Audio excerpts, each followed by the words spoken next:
जिसका नाम है proforma invoice. Then step 2 I said that consignee after receiving the goods, consignee will incur certain expenditure at his end, and then the consignee will do what? The consignee will sell the goods and send the money along with the account of the sales, जिसको हम लोग बोलते हैं account sales. तो ये दो document red में मैं लिख के समझाया था. फिर मैं स्ट्रेट अवे बोला था अकाउंटिंग फॉर कंसाइनमेंट में हम लोग दो चीज सीखेंगे. In the books of consignor, consignment trading and consignee account खोलेंगे. In the books of consignee, consignor account खोलेंगे.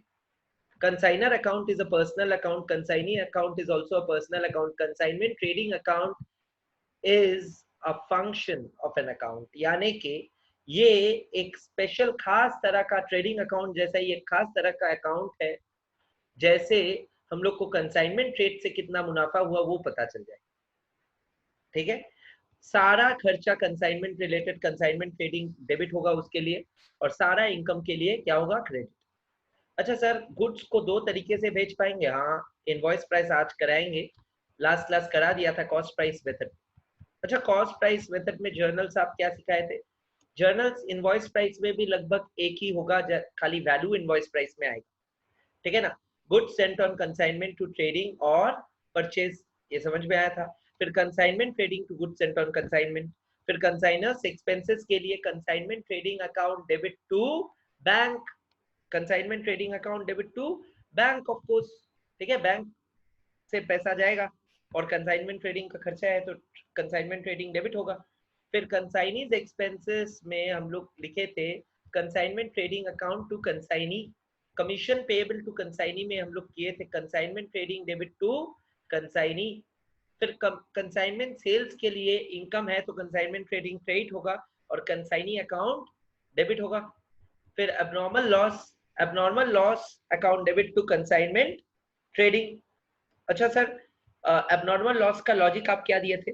मैं बोला था abnormal loss अगर हो गया तो आपका जितना सामान आप गुड सेंट ऑन कंसाइनमेंट किए थे वो तो था है नहीं. जो abnormal loss है वो बिकेगा नहीं. तो सेल्स के अगेंस्ट में कॉस्ट ऑफ गुड सोल्ड रहना चाहिए. तो कॉस्ट ऑफ गुड सोल्ड में तो abnormal loss का भी कॉस्ट है तो उसको एलिमिनेट कर देना चाहिए. तो इसीलिए डेबिट साइड में गुड्स सेंट ऑन कंसाइनमेंट में जितना भी आइटम है उसमें से abnormal loss वाला हम लोग क्रेडिट कर देंगे तो समझ जाएगा. Same logic unsold stock. समझ में आया ना. तो ये दो बोल के जर्नल एंट्री भी दोनों का सेम है, इसलिए ये दो बोल के मैं बोला था 5 तरह का चीज हम लोग सीखेंगे. एक है valuation of unsold stock journal store के, valuation of abnormal loss, invoice price method, types of commission in the books of consignee, all these recording. Okay, last class में जो जो सीख लिए हम लोग येलो कर दिए. लास्ट क्लास में एक सम किए थे जिस सम का नंबर था सम नंबर 10, और सम नंबर 10 इलास्ट्रेशन 10 तुम लोग का बुक से. इलास्ट्रेशन 10 करते वक्त हम लोग सीख गए in the books of consignor में अनसोल्ड स्टॉक वैल्यूएशन सीखे थे, बट ये थोड़ा अलग हटके था. ये इन डेज का जो नॉलेज है उसी का एप्लीकेशन था. इन डेज का नॉलेज में हम लोग क्या सीखे थे? Stock should be valued at cost और NRV whichever is layer.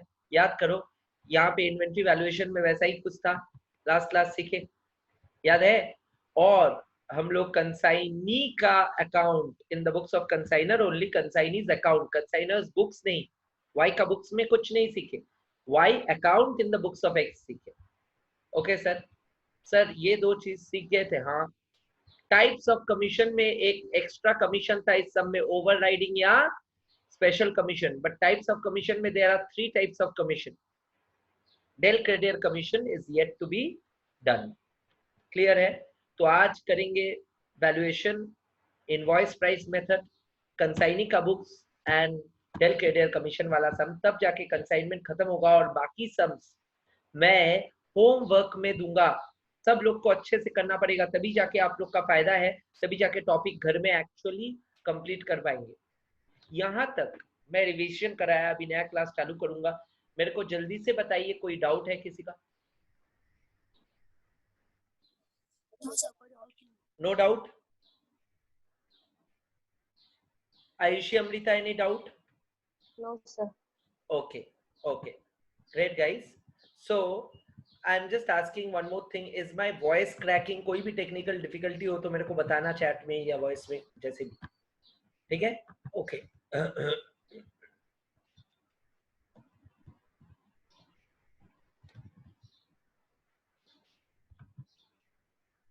Okay मैं स्ट्रेट अवे सम में आना चाहता हूँ। इलास्ट्रेशन 10 के बाद मैं होमवर्क क्या क्या दिया था मेरे को याद नहीं है, कोई बता पाएंगे? तो होमवर्क कुछ भी नहीं दिया था। होमवर्क नहीं दिया था क्योंकि मैं तो आगे कराया नहीं था, तो आगे का सब नया नया ट्रीटमेंट ही था। करेक्ट। तो इलास्ट्रेशन 11 में आ जाइए, इलास्ट्रेशन 11 करेंगे और इलास्ट्रेशन 11 से आप लोग को वैल्यू ऑफ अनसोल्ड स्टॉक समझ में आएगा। एक बार सम को खाली पढ़िए, एक बार पढ़िए, जस्ट रीड कीजिए और कुछ नहीं, 2 मिनट लगेगा। पढ़ लिए?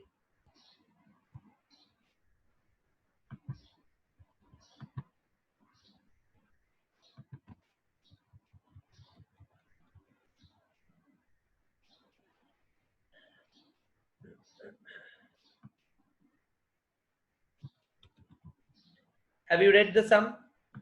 Okay. I have presumed Yes, you have read the sum. बहुत छोटा ही sum था, illustration 11, valuation of unsold stock जाके समझ में आए?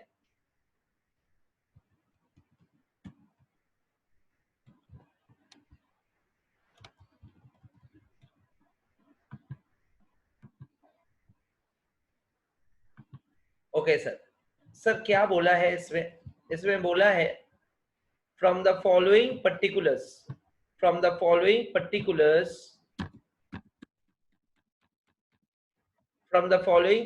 ascertain the value of unsold stock on consignment।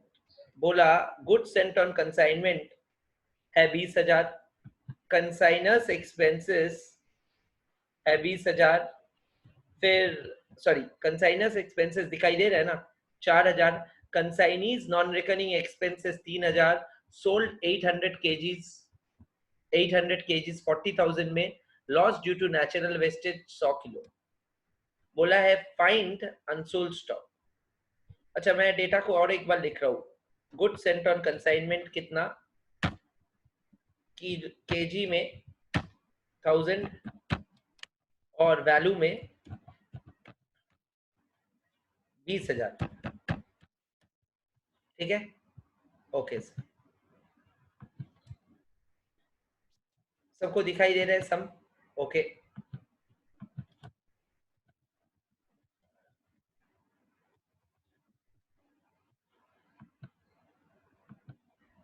Okay उसके बाद क्या बोला? Consignors expenses.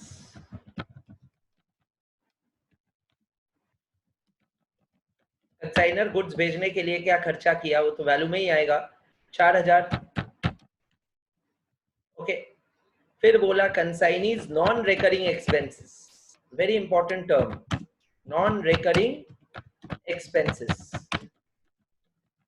ओके सर, और बोला नॉन रिकरिंग एक्सपेंस कितना बोला वो तो लिखिए 3,000, और बोला सेल्स बोला इन यूनिट्स 800 किलो सेल हो गया।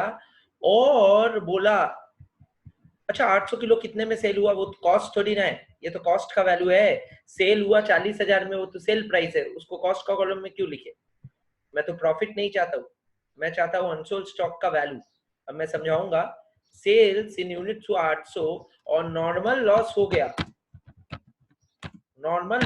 100। अच्छा मेरा एक सिंपल सवाल है तुम लोग से, मेरे को वैल्यू ऑफ अनसोल्ड स्टॉक चाहिए। मेरे को अनसोल्ड स्टॉक का वैल्यू चाहिए। वैल्यू मतलब ये कॉलम मेरे को आंसर में चाहिए। बट मेरे को अभी जो डेटा है इसमें मेरे को केजी में, किलोग्राम में, यूनिट्स में कितना अनसोल्ड स्टॉक पड़ा है आप लोग बताइए।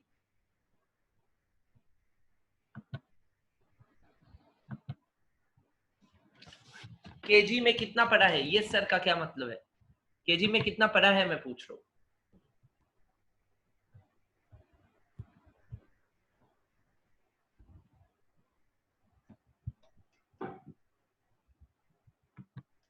100 sir. 100. Okay, very good, 100. 700 unsold stock पड़ा है, अमृता कह रही है. No sir, Amrita, 100. अच्छा 100. Amrita, how much unsold stock मतलब कितना गुड्स कंसाइनमेंट में अभी भी पड़ा है? 1000 भेजे थे, 800 बिक गया, 100 लॉस हो गया, तो 700 कैसे पड़ा रहेगा? ठीक है, तो 100 पड़ा है. सर वो ऊपर वाला एक्चुअली स्क्रीन जूम करने के लिए मैं ठीक है, दिखा ठीक नहीं है, ठीक है, ठीक है, थोड़ा सा अटेंटिव रहिए. 100 सर, 100, हाँ 100, ये देखो 100 कैसे आया 100 सर? ये तो हिसाब का मामला है, ये तो हिसाब का मामला है सर. तो 100 है आपका वैल्यू ऑफ स्टॉक. अच्छा सर, अब बताइए कि ये जो सॉरी ये है इन यूनिट्स, अब वैल्यू क्या है ये आप लोग को पता करना है. अब इसके लिए ही हम लोग सीखेंगे, इलास्ट्रेशन 11 भी कवर हो जाएगा, सीख भी जाएंगे टॉपिक. अच्छा मेरे को बताओ, 1000 किलो तुम 20,000 रुपया का भेजे, स्टॉक में पड़ा है, स्टॉक में पड़ा है 100 किलो, तो फिर तो सर 2000 होना चाहिए वैल्यू ऑफ अनसोल्ड स्टॉक, हाँ या ना? पहले बताओ हाँ या ना, क्या लग रहा है? मैं जो बोला थोड़ा सेंस लग रहा है? मैं बोला 20,000 किलो आप भेजे, 20,000 वैल्यू का 1000 किलो भेजे, और उसमें से 100 किलो बचा है, यानी कि 20,000 किलो का दाम है 1000, उल्टा बोला, सॉरी 1000 किलो का दाम है 20,000, तो फिर 100 किलो का दाम कितना होगा? ये तो यूनिटरी मेथड है सर, 2000 होना चाहिए. हाँ 2000 होना चाहिए, यही पूछ रहा हूँ. यहां तक ठीक है, यहां तक दिमाग में जा रहा है, मैं जो बोलने का कोशिश किया. 1000 किलो भेजा गया 20,000 रुपया में, तो फिर 100 किलो का भाव कितना होना चाहिए? 2000 रुपया, हाँ या ना? यहां तक पहले बताओ समझ में आ रहा है कि नहीं? Okay, Amrit, Fareen said yes. What about the other two? Yes sir. Okay, okay, तो सर ये तो क्लियर है, बट मैं बोल रहा हूँ कि इतना काफी नहीं है, इतना काफी नहीं है. क्यों?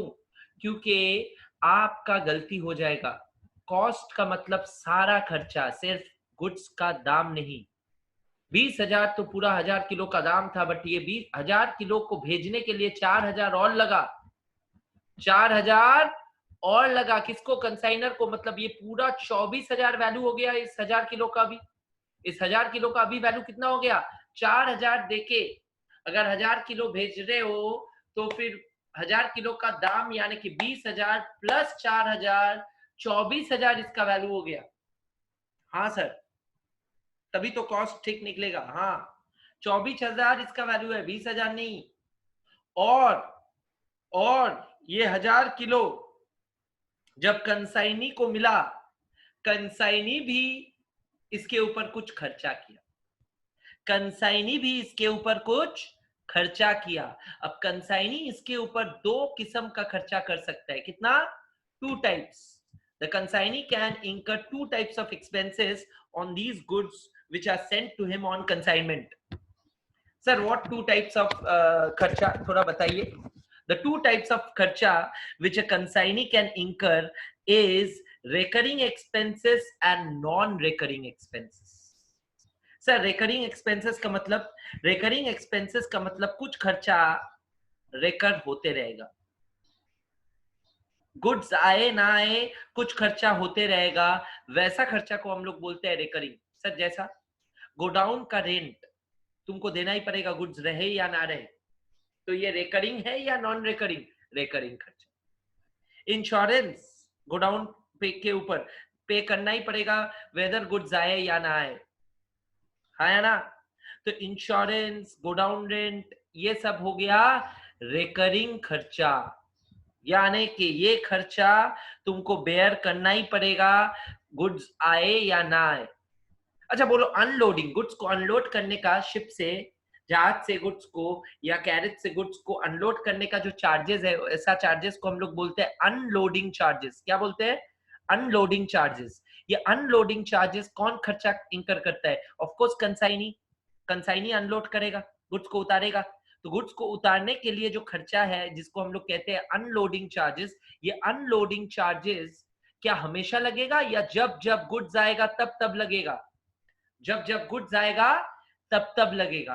तो तब जाके अनलोडिंग चार्जेस जो है, अनलोडिंग चार्जेस रिकरिंग होगा या नॉन रिकरिंग होगा? Non recurring. Unloading charges will be an example of non recurring expenses. तो मैं क्या बोला, कंसाइनी का खर्चा दो किस्म का हो सकता है। रिकरिंग खर्चा यानी कि जो खर्चा हमेशा होते रहेगा, गुड्स आए ना आए, हिंदी में रख सकते हो। और नॉन रिकरिंग खर्चा, जो खर्चा तभी होगा जब गुड्स आएगा, इसलिए रिकरिंग नहीं।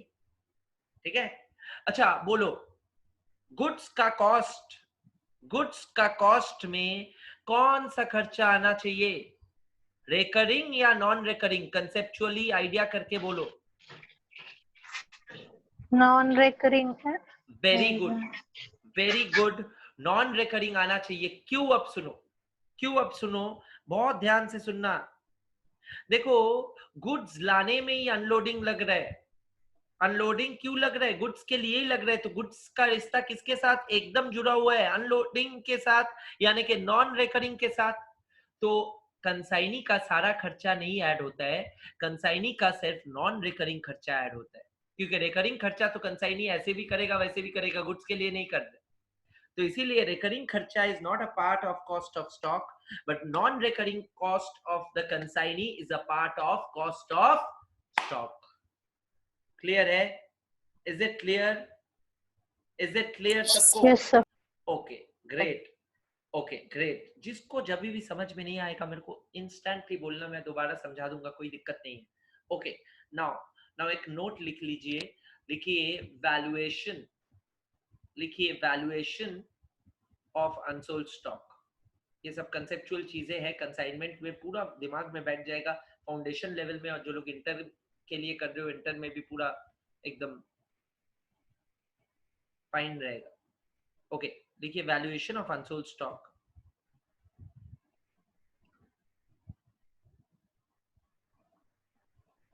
The value of unsold stock will include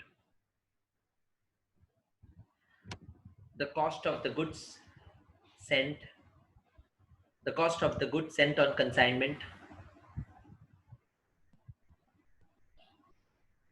and consigners expenses.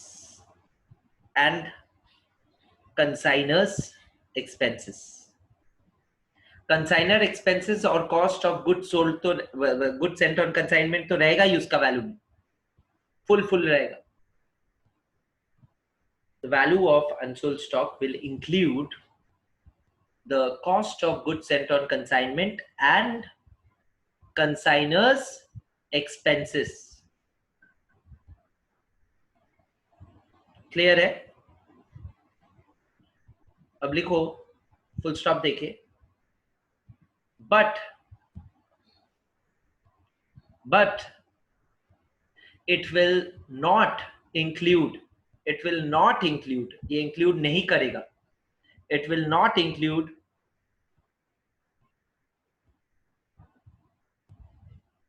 consignees recurring expenses.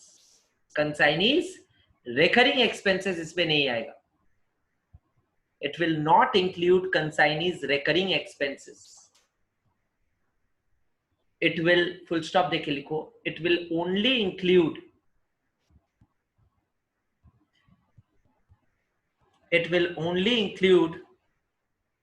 the non-recurring expenses incurred by the consignee. The non-recurring expenses incurred by the consignee. Is it clear? Yes sir. Okay, तो देखो यहाँ पे तो जानबूझ के उन लोगों ने वैल्यू में कितना दिया, बोलो। तुम्हारा वैल्यू में वो लोग दे दिया नॉन रिकरिंग ही दिया। नॉन रिकरिंग तो पार्ट होता है। तो अभी value of 1000 kilo, value of 1000 kilo अभी कितना हो गया, 1000 किलो का वैल्यू हो गया 27,000, ऐड हो गया, ये दोनों ऐड हो गया। ये क्वेश्चन था, क्वेश्चन को मैं सोल्यूशन में बदल दिया, देखो ऐड कर दिया। तो ऐड करके goods sent on consignment at consignor's expenses at consignor's non consignee's non recurring expenses करके 27,000 हो गया।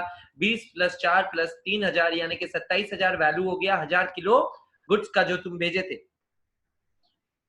अब बताओ, अब बताना मेरे को, अब बताओ कि अब यूनिटरी मेथड में वैल्यू ऑफ अनसोल्ड स्टॉक निकल जाएगा, हाँ या ना? यस सर, Yes, निकल sir. जाएगा, निकल गया। नहीं, Yes, sir, नहीं, निकल निकल तो जाएगा, निकल तो जाएगा, खाली एक चीज करना पड़ेगा, वही फाइन ट्यून सिखाऊंगा और वही है नॉर्मल लॉस का ट्रीटमेंट। अभी ध्यान से सुनना, अभी ध्यान से सुनना, और फॉर्मूला में लिखा दूंगा और लिख दूंगा बोर्ड में, तुम लोग लिख लेना, पहले समझ लो उसके बाद लिख लेंगे। लॉस दो प्रकार के होते हैं, नॉर्मल और एबनॉर्मल। कौन सा लॉस को हम लोग को मानना ही पड़ता है?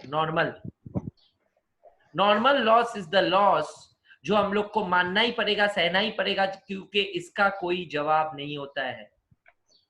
पैंडेमिक जो दुनिया भर में चल रहा है अभी, ये वायरस, इसके खिलाफ हम लोग कोई भी बगावत नहीं कर सकते हैं, क्योंकि ये कुदरत का देन है, या जो भी हो, इसका खिलाफ कोई काउंटर नहीं है। व्हाट आई मीन टू से, okay, so the idea is, since we do not have any counter, we have to accept it. Similarly, normal loss is a loss जिसका कोई काउंटर नहीं है, इसलिए हम लोग को मानना ही पड़ता है। abnormal loss होता है किससे? abnormal loss always happens due to some abnormal loss happens due to some human error जिसका काउंटर हो सकता है। अच्छा बोलो, abnormal loss is not natural, unnatural है, normal loss is natural. Sir example दीजिए। लिक्विड इंडस्ट्री में मिल्क प्रोड्यूसर हूँ, अमूल हूँ, अमूल इंडिया क्या करता है? मिल्क प्रोड्यूस करता है। अब मिल्क प्रोड्यूस करता है, milk industries, liquid industry, liquid industry में हमेशा एवापोरेशन, साइंस में पढ़ते थे हम लोग, एवापोरेशन, एवापोरेट कर जाता है जो लिक्विड हीट से, तो एवापोरेशन जो है लिक्विड इंडस्ट्री में हमेशा नेचुरल है। क्या दुनिया में एवापोरेशन को रोकने का कोई उपाय है? डायरेक्टली तो कोई उपाय नहीं है, कुछ ना कुछ तो एवापोरेट करेगा ही, लिक्विड, स्पिरिट्स, जो भी बोलो। तो evaporation is a normal loss और abnormal loss in liquid industry? Normal loss, क्योंकि इसका कोई जवाब नहीं है। बट मिल्क आके चूहा रात को पी जाता है, चूहा रात को चोरी करके मिल्क पी जाता है, इसका काउंटर है? हाँ है।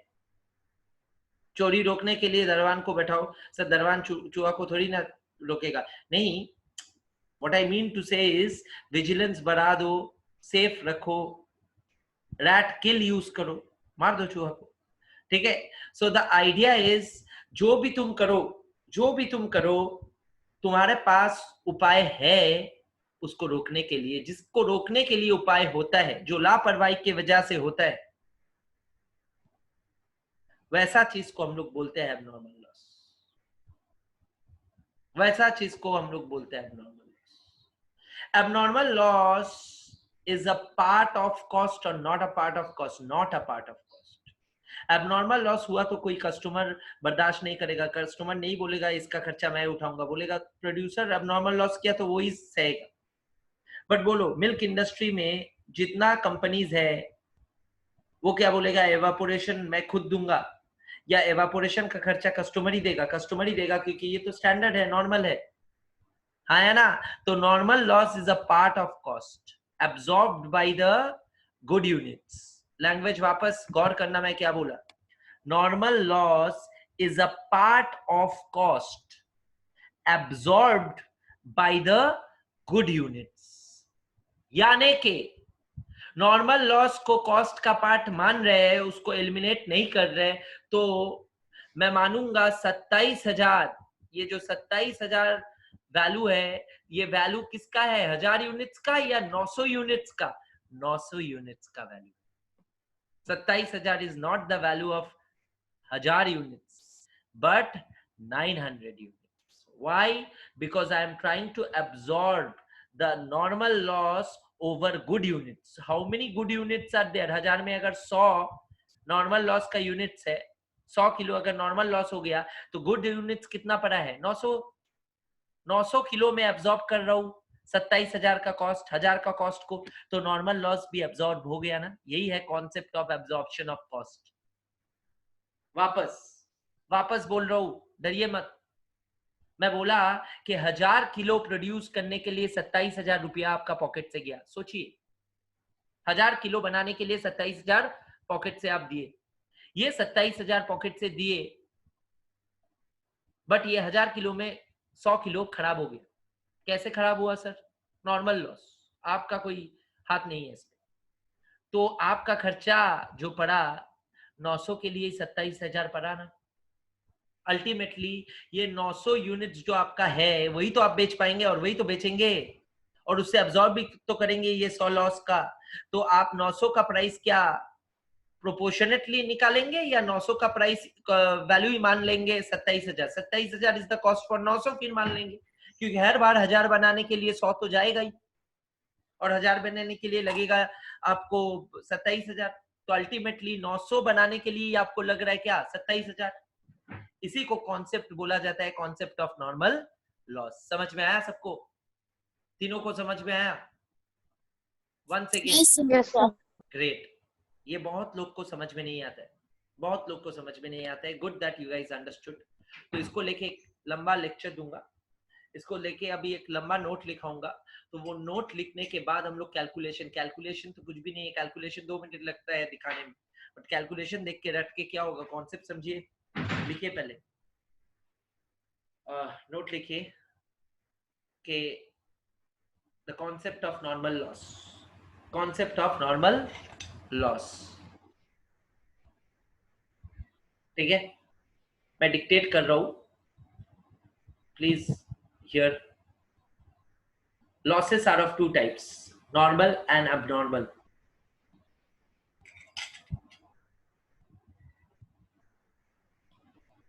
Losses are of 2 types, normal and abnormal.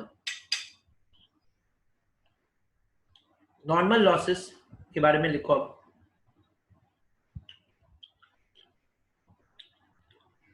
Normal losses are considered to be part of the cost.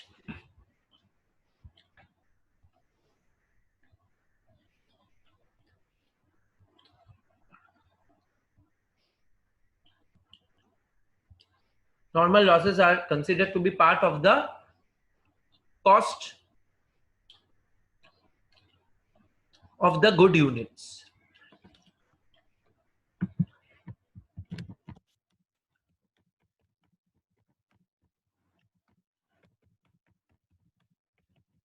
दिखाई दे रहे?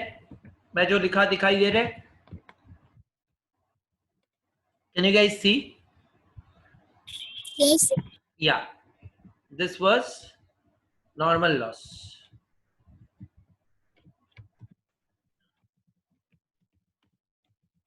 Abnormal loss क्या होगा? Abnormal loss not a part of cost of good units. ठीक है, not eliminated, that's why it is not eliminated. Normal loss क्या eliminate होता है? नहीं, not eliminated.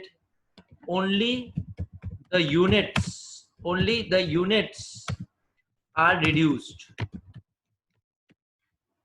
not eliminated, only the units are reduced. ठीक है, eliminated from cost, और abnormal loss के नीचे क्या होगा? eliminated from cost, units are also reduced.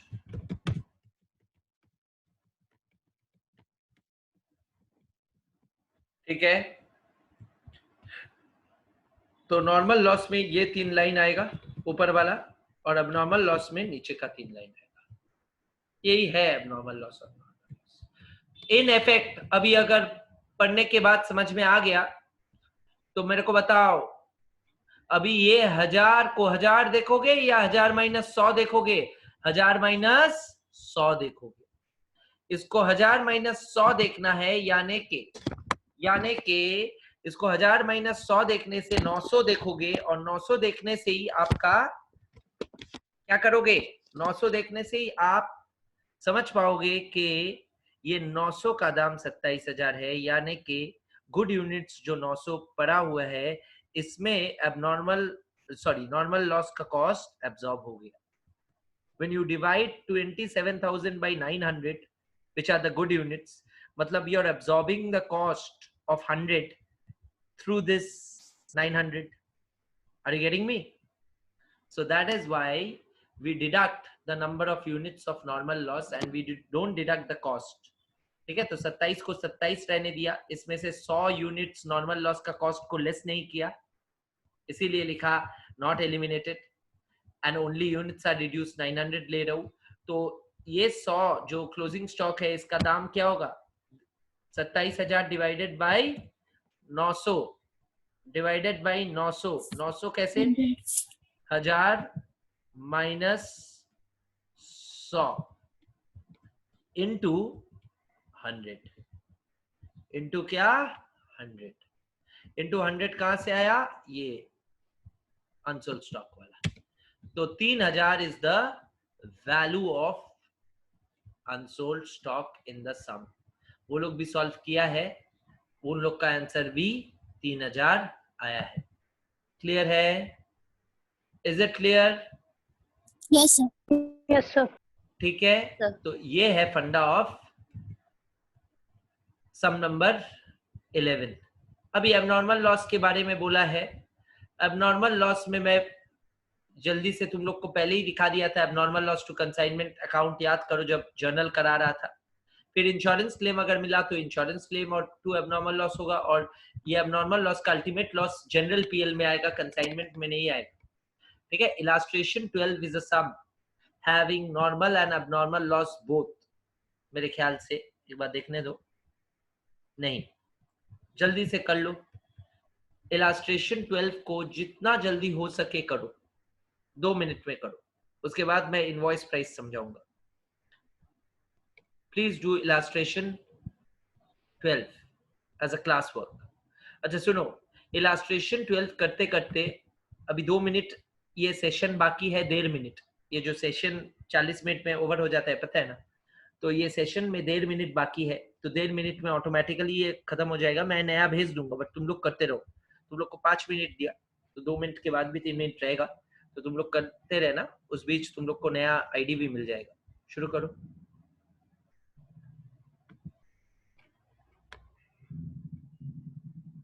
Illustration 12।